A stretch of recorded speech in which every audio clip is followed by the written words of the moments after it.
Trevyn, yourself and Julian are stalwarts of the industry and have been around for a couple of years.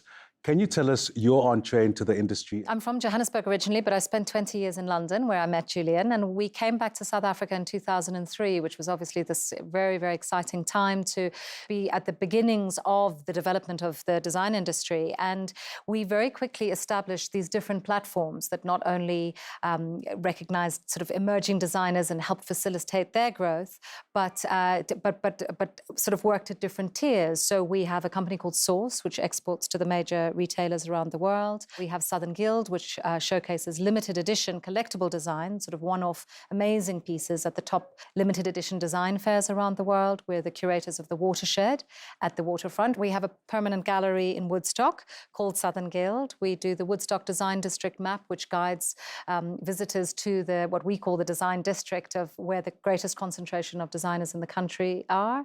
We run Design Network Africa, which is the Danish-funded program. So all of our different platforms all link back to the same common purpose, which is the growth, promotion, development, and sales of South African design here and around the world.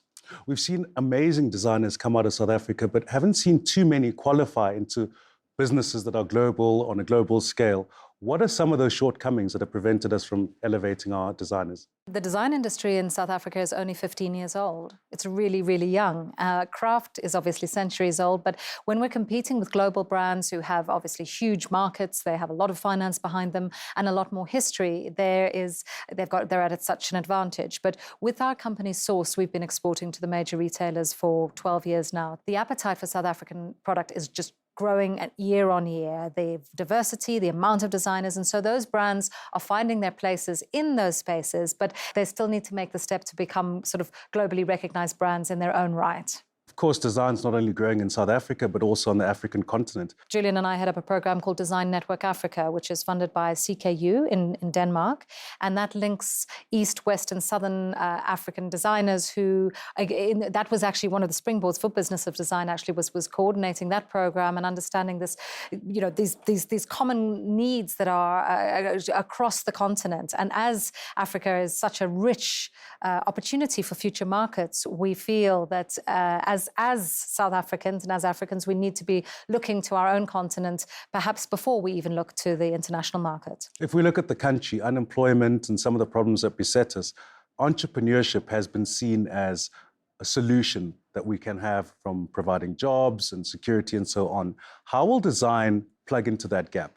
If you have creativity and you are entrepreneurial and you have vision and you have kind of get up and go, you can start a design business, you know, within a year.